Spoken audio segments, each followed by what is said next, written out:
Hello students, today we are going to discuss the next topic from the consumer equilibrium chapter, and that is consumer equilibrium. ठीक है, meaning of the consumer equilibrium. So consumer equilibrium means a position which the consumer considered ideal from the point of view of his demand or consumption. A consumer is said to be equilibrium. एक consumer ਨੂੰ ਜੇ ਆਪਾਂ ਉਦੋਂ equilibrium means balance, ਇੱਕ ਇਹੋ ਜਿਹੀ situation ਜਿੱਥੇ balance ਹੁੰਦਾ ਪ੍ਰੋਪਰ, ਠੀਕ ਹੈ. equilibrium ਕਹਿ ਸਕਦੇ ਹਾਂ ਵੈਨ ਜਦੋਂ ਜੀ ਜਿਹੜਾ ਉਹ ਅਲੱਗ-ਅਲੱਗ ਮਤਲਬ ਗੁੱਡਸ ਜਾਂ ਸਰਵਿਸ ਦੇ ਉੱਪਰ ਜਿੰਨਾ ਵੀ ਖਰਚਾ ਕਰ ਰਿਹਾ ਹੈਗਾ ਉਹ ਐਕਸਪੈਂਡੀਚਰ ਉਹਦੀ ਸੈਟਿਸਫੈਕਸ਼ਨ ਦੇ ਇਕੁਅਲ ਆ. ਡੈਟ ਮੀਨਸ ਕੀ ਹੈ ਜੀ ਜਿੰਨਾ ਉਹਨੇ ਸਪੈਂਡ ਕੀਤਾ ਉਹਦੇ ਬਰਾਬਰ ਉਹਦੇ ਇਕੁਅਲ ਉਹਨੂੰ ਸੈਟਿਸਫੈਕਸ਼ਨ ਮਿਲੀ ਆ. ਲਾਈਕ ਆਪਾਂ ਕਿਸੇ ਚੀਜ਼ ਦੇ ਉੱਪਰ ਜੇ ਸਪੈਂਡ ਕਰਦੇ ਹਾਂ, ਠੀਕ ਹੈ, ਜੇ ਆਪਾਂ ਨੂੰ ਉਹ ਚੀਜ਼ ਵਧੀਆ ਲੱਗੀ ਆਪਾਂ ਨੂੰ ਪ੍ਰੋਪਰ ਸੈਟਿਸਫੈਕਸ਼ਨ ਉਹਦੇ ਤੋਂ ਰਿਸੀਵ ਹੋ ਜਾਂਦੀ ਆ, ਠੀਕ ਹੈ. Then we call consumer equilibrium. Like ਉਹ ਕੰਜ਼ਿਊਮਰ ਜਿਹੜਾ ਹੈਗਾ ਇਕਲਿਬਰੀਅਮ ਦੀ ਪੋਜੀਸ਼ਨ 'ਚ, ਠੀਕ ਹੈ ਜੀ. No move on his part can increase his satisfaction. So simple words ਦੇ ਵਿੱਚ ਕਹਿ ਸਕਦੇ ਹਾਂ ਜੀ consumer equilibrium refers to that situation in which consumer spends his given money or the income on different goods and a service in such a way that he get maximum satisfaction and he has no tendency to make any change in that situation. ठीक है जी. ਇਹਦਾ ਮਤਲਬ person ਕਿ ਜਦੋਂ ਇੱਕ person ਆਪਦੀ income ਅਲੱਗ-ਅਲੱਗ goods and service ਦੇ ਉੱਪਰ ਇਸ ਵੇ ਨਾਲ ਖਰਚ ਕਰਦਾ ਵੀ ਜਿਹੜੀ ਉਹਨੂੰ ਸੈਟਿਸਫੈਕਸ਼ਨ ਰਿਸੀਵ ਹੋ ਰਹੀ ਹੁੰਦੀ ਹੈ ਪੈਸੇ ਖਰਚ ਕਰਕੇ ਉਹ ਬਰਾਬਰ ਹੁੰਦੀ ਹੈ ਜਿੰਨਾ ਉਹਨੇ ਪੇ ਕੀਤਾ ਹੁੰਦਾ ਉਹਦੇ. So there are some like assumptions. First, consumer act rational ਹੁੰਦਾ ਹੈਗਾ ਸਮਝਦਾਰ, ਠੀਕ ਹੈ. It means the consumer aims at maximize his satisfaction given his limited income resource. That means ਕਿ ਵੀ consumer try ਕਰਦਾ ਵੀ ਆਪਦੀ ਜਿਹੜੀ ਉਹਦੇ ਕੋਲ ਲਿਮਿਟਡ ਜੀ ਇਨਕਮ ਹੈਗੀ ਉਹਦੇ ਵਿੱਚੋਂ ਜ਼ਿਆਦਾ ਤੋਂ ਜ਼ਿਆਦਾ ਸੈਟਿਸਫੈਕਸ਼ਨ ਗੇਨ ਕਰ ਸਕੇ. Second ਹੈ ਜੀ perfect knowledge about the market. It is assumed that the consumer has perfect knowledge about market condition. Consumer ਨੂੰ ਜੀ ਮਾਰਕੀਟ ਬਾਰੇ ਪ੍ਰੋਪਰ ਨੌਲੇਜ ਹੈ, ਠੀਕ ਹੈ ਜੀ. ਉਹਨੂੰ ਪਤਾ ਹੈਗਾ ਲਾਈਕ ਉਹਨੂੰ ਕਮੋਡਿਟੀ ਬਾਰੇ ਸਾਰੀ ਨੌਲੇਜ, ਉਹਦੀ ਕੁਆਲਿਟੀ ਬਾਰੇ, ਉਹਦੀ ਕੁਆਂਟਿਟੀ ਬਾਰੇ, ਉਹਦੀ ਅਵੇਲੇਬਿਲਿਟੀ ਬਾਰੇ, ਉਹਦੀ ਵੈਰਾਈਟੀ ਬਾਰੇ, ਠੀਕ ਹੈ ਜੀ, ਉਹਦੇ ਪ੍ਰਾਈਸ ਬਾਰੇ. ਦੈਨ ਜੀ ਕਾਰਡੀਨਲ ਮੈਜ਼ਰਮੈਂਟ ਆਫ ਯੂਟਿਲਿਟੀ. ਦੇਖੋ ਜਿਵੇਂ ਜੀ ਆਪਾਂ ਪਰਸੈਂਟੇਜ ਦੇ ਵਿੱਚ ਮੈਟਰ ਕਰ ਸਕਦੇ ਹਾਂ, ਕਿਲੋਗ੍ਰਾਮ ਦੇ ਵਿੱਚ ਨਾ, ਹਾਈਟ ਦੇ, ਠੀਕ ਹੈ, ਲੈਂਥ ਦੇ ਵਿੱਚ. ਸੋ ਉਸੇ ਤਰ੍ਹਾਂ ਜੀ ਯੂਟਿਲਿਟੀ ਨੂੰ ਆਪਾਂ ਇੱਕ ਕਾਰਡੀਨਲ ਨੰਬਰਸ ਹੁੰਦੇ ਆ ਲਾਈਕ 1 2 3, ਠੀਕ ਹੈ, ਇਹਨਾਂ ਦੇ ਵਿੱਚ ਮੈਜ਼ਰ ਕਰਦੇ ਹਾਂ. ਲਾਈਕ ਇੱਕ ਯੂਨਿਟ, 2 ਯੂਨਿਟ, 3 ਯੂਟਿਲਸ ਹੁੰਦੇ ਆ, ਠੀਕ ਹੈ. So utility is measured in imaginary units called ਇਹਨੂੰ ਆਪਾਂ ਯੂਟਿਲਸ ਕਹਿੰਦੇ. ਮੈਂ ਹੁਣੇ ਦੱਸਿਆ ਤੁਹਾਨੂੰ ਯੂਟਿਲਸ, ਠੀਕ ਹੈ ਜੀ. It is assume that utility is ਅਡਿਕਟਿਵ ਵੀ ਹੋ ਸਕਦੀ ਹੈ ਜੀ, ਸਬਸਟ੍ਰੈਕਟਿਵ ਵੀ ਹੋ ਸਕਦੀ ਹੈ, ਮਲਟੀਪਲੇਟਿਵ ਵੀ ਹੋ ਸਕਦੀ ਹੈ, ਡਿਵਿਜ਼ੀਬਲ ਵੀ ਹੋ ਸਕਦੀ ਹੈ. So independent utility. It is assumed that utility of a commodity is not affected by the consumption of the other goods. ਕਿਸੇ ਵੀ ਜਿਹੜੇ ਪ੍ਰੋਡਕਟ ਦੀ ਜਿਹੜੀ ਯੂਟਿਲਿਟੀ ਹੁੰਦੀ ਹੈ ਜੀ ਦੂਸਰੇ ਪ੍ਰੋਡਕਟਸ ਦੇ ਨਾਲੋਂ ਇੰਡੀਪੈਂਡੈਂਟ ਹੁੰਦੀ ਆ, ਉਹਦੇ ਨਾਲ ਲਿੰਕ ਨਹੀਂ ਹੁੰਦੀ, ਠੀਕ ਹੈ ਜੀ. The utility of a commodity depend on its own quantity rather than the quantity of the other commodities. Constant of marginal utility of money. It is also assumed that the marginal utility of money remain constant ਜੀ. marginal utility, ਠੀਕ ਹੈ ਜੀ, ਜਿਹੜੀ ਮੈਂ ਪਹਿਲਾਂ ਆਪਾਂ previous lecture ਦੇ ਵਿੱਚ ਡਿਸਕਸ ਕਰ ਚੁੱਕੇ ਹਾਂ. marginal utility means like change in the total utility, ਠੀਕ ਹੈ ਜੀ. so it means as the stock of the money increase or decrease the marginal utility of money remain same.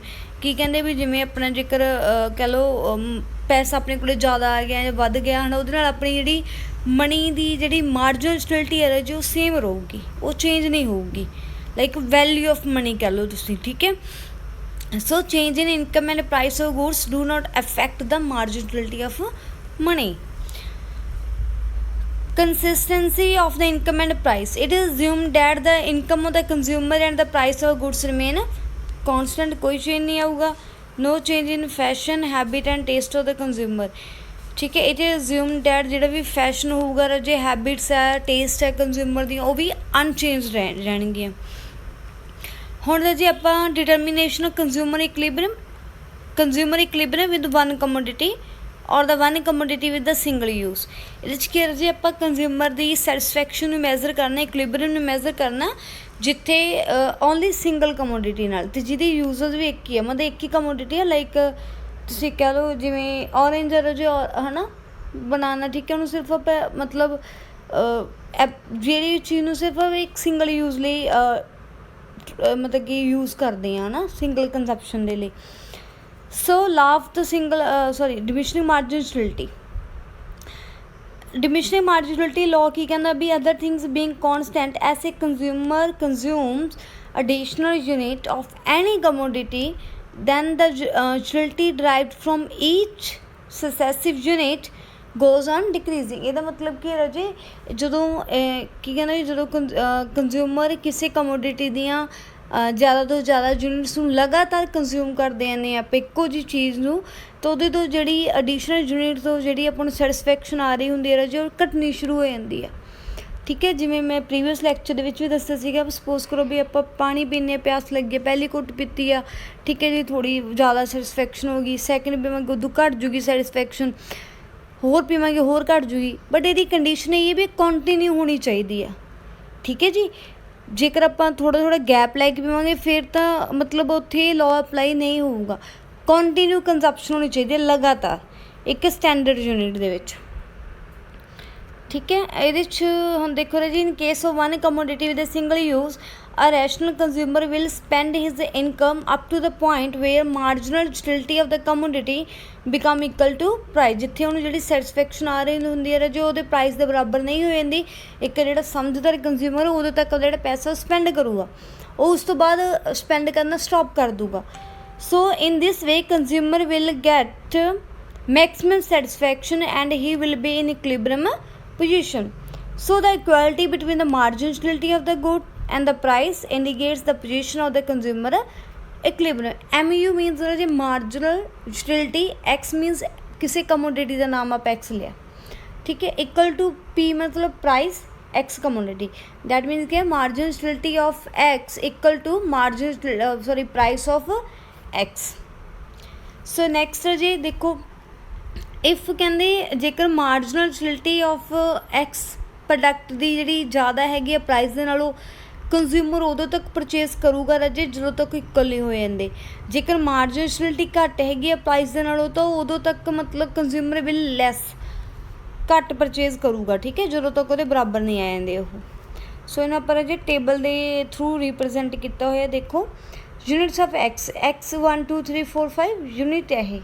Like ਆਪਾਂ ਇੱਕ ਯੂਨਿਟ ਖਾਧੀ ਉਹਦੀ, ਫਿਰ ਦੂਜੀ ਯੂਨਿਟ ਲਈ, ਫਿਰ ਤੀਜੀ ਯੂਨਿਟ ਲਈ, ਚੌਥੀ ਯੂਨਿਟ ਲਈ, ਇਸ ਤਰ੍ਹਾਂ। ਮਾਰਜਨ ਜਦੋਂ ਆਪਾਂ ਪਹਿਲੀ ਯੂਨਿਟ ਲਈ ਹੈ, ਠੀਕ ਹੈ, ਆਪਾਂ ਨੂੰ ਮਾਰਜਨਲਿਟੀ 60 ਰਿਸੀਵ ਹੋਈ ਹੈ ਰਾਜੇ, ਪ੍ਰਾਈਸ ਉਹਦਾ 30 ਸੀ। ਜਦੋਂ ਆਪਾਂ ਉਹਦੀ ਸੈਕਿੰਡ ਯੂਨਿਟ ਪਰਚੇਸ ਕੀਤੀ ਆ, ਮਾਰਜਨਲਿਟੀ 50 ਹੋ ਗਈ, ਪ੍ਰਾਈਸ ਉਹਦਾ ਆਪਾਂ ਰਿਮੇਨ ਕੌਨਸਟੈਂਟ ਮੰਨਿਆ 30। ਦੈਨ ਦੇਖੋ ਰਾਜੇ, ਜਿਵੇਂ ਜਿਵੇਂ ਆਪਾਂ ਯੂਨਿਟਸ ਇਨਕਰੀਜ਼ ਕਰਦੇ ਜਾ ਰਹੇ ਹਾਂ, ਆਪਣੀ ਸੈਟਿਸਫੈਕਸ਼ਨ ਲੈਵਲ ਘੱਟਦਾ ਜਾ ਰਿਹਾ, ਮਾਰਜਨਲਿਟੀ ਜਿਹੜੀ ਆ ਰਹੀ ਹੈ ਪ੍ਰੋਡਕਟ ਤੋਂ ਡਿਕਰੀਜ਼ ਹੁੰਦੀ ਜਾ ਰਹੀ ਹੈ। ਸੋ ਇੱਥੇ ਕੀ ਹੈ ਰਾਜੇ, ਜਿੱਥੇ ਦੇਖੋ 30 ਪ੍ਰਾਈਸ ਹੈ, 30 ਮਾਰਜਨਲਿਟੀ ਹੈ, ਇੱਥੇ ਜਿਹੜਾ ਕੰਜ਼ਿਊਮਰ ਹੈਗਾ ਰਾਜੇ, ਮਤਲਬ ਉਹਦੀ ਜਿਹੜੀ ਕੰਜ਼ਿਊਮਰ ਦੀ ਮਾਰਜਨਲਿਟੀ ਉਹਦੇ ਪ੍ਰਾਈਸ ਦੇ ਇਕੁਅਲ ਹੈ। ਉਸ ਤੋਂ ਬਾਅਦ ਕੀ ਹੈ ਰਾਜੇ, ਜੋ ਫਿਰ ਵੀ 5th ਤੇ 6th ਯੂਨਿਟ ਨੂੰ ਪਰਚੇਸ ਕਰੂਗਾ ਤਾਂ ਜਿਹੜੀ ਉਹਦੀ ਸੈਟਿਸਫੈਕਸ਼ਨ ਆ ਰਹੀ ਹੈ, ਮਾਰਜਨਲਿਟੀ ਆ ਰਹੀ ਹੈ ਰਾਜੇ, ਉਹ ਘੱਟ ਗਈ, 20 and 10 ਹੋ ਗਈ। ਠੀਕ ਹੈ ਜੀ, ਇਸ ਚੀਜ਼ ਨੂੰ ਨਾ ਟੇਬਲ ਡਾਇਗਰਾਮ ਦੇ ਥਰੂ ਰਿਪਰੈਜ਼ੈਂਟ ਕੀਤਾ ਹੋਇਆ। ਠੀਕ ਹੈ, ਦੇਖੋ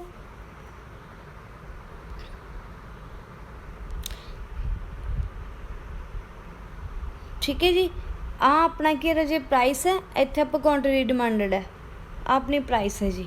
ਠੀਕ ਹੈ, ਹੁਣ ਦੇਖੋ ਰਾਜੇ ਜਦੋਂ ਇੱਥੇ MU ਆ, ਹੁਣ ਦੇਖੋ ਰਾਜੇ ਜਿੱਦਾਂ ਲਾਈਕ ਪ੍ਰਾਈਸ ਆਪਣਾ ਕੌਨਸਟੈਂਟ ਹੈ, ਜੇ ਤੁਸੀਂ ਟੇਬਲ ਨੂੰ ਧਿਆਨ 'ਚ ਰੱਖ ਕੇ ਬਣਾਓਗੇ ਰਾਜੇ, ਇੱਥੇ ਪ੍ਰਾਈਸ ਹੈ, ਠੀਕ ਹੈ, ਉਹ ਇਸ ਤਰ੍ਹਾਂ ਡਰੋ ਹੋਣੀ ਹੈ ਆਪਣੀ ਬਿਲਕੁਲ। ਹੁਣ ਇੱਥੇ ਕੀ ਹੈ ਰਾਜੇ, ਆਪਣੇ ਕੋਲ 0 ਆ,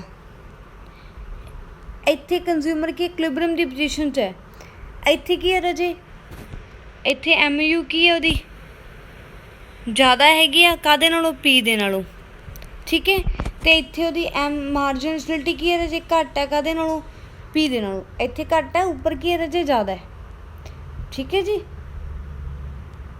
ਥੈਂਕ ਯੂ।